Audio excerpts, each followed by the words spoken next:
Hi guys! So for today's video, magluluto tayo ng sinigang na bangus sa bayabas. So ayan, pinapakulan na natin yung hugas bigas. Kasi yan muna, nagpakukuluin mo na. Tapos ayan, nilalagay na yung bangus kasi kumulo na. Isa-isa lalagay. So ayan.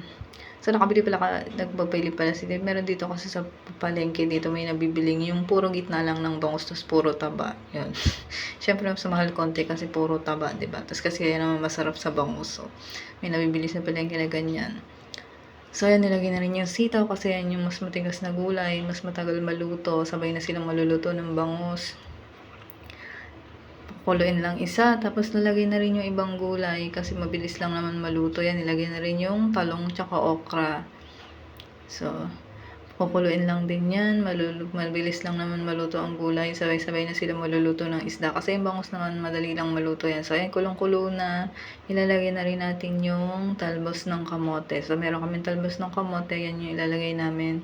Binigay ng tita ko galing sa Bulacan. So, pero kung wala kayong talbos ng kamote guys, pwede naman ang kangkong. Tsaka kung ano available na gulay sa inyo. Pwede naman. Kung hindi naman magre-reklamo yan. Basta yung mga nilalagay na gulay sa sinigang, diba?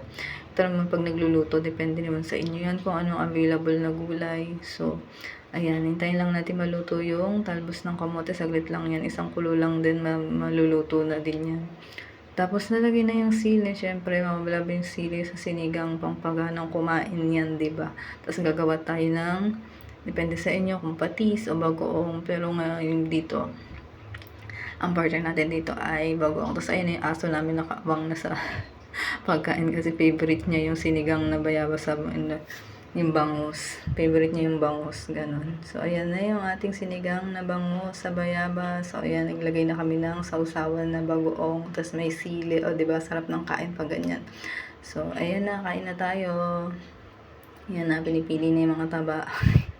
Kaya yung masarap sa sinig sa bangus yung taba. So, ayan guys. Kain tayo. Tama-tama. Medyo umuulan ngayon. Ayun, kain tayo. Paparami na naman ang kain. Bye guys. Thank you for watching. Ayan guys, bigyan na natin ng katahimikan yung masarap na taba ng bangus. So, mahaba pa to. Kaya minsan talaga, pag nagbi-video ako, minimake sure ko na magsasalita na ako. Kasi ang hirap mag-voice over. Struggle ko talaga yung mag-voice over. Kasi minsan paulit-ulit na, sakit na lalamunan mo. Hindi ka pa natapos mag-voice over. So, ayan lang guys, kain tayo. Yan na, ang sarap. O, diba?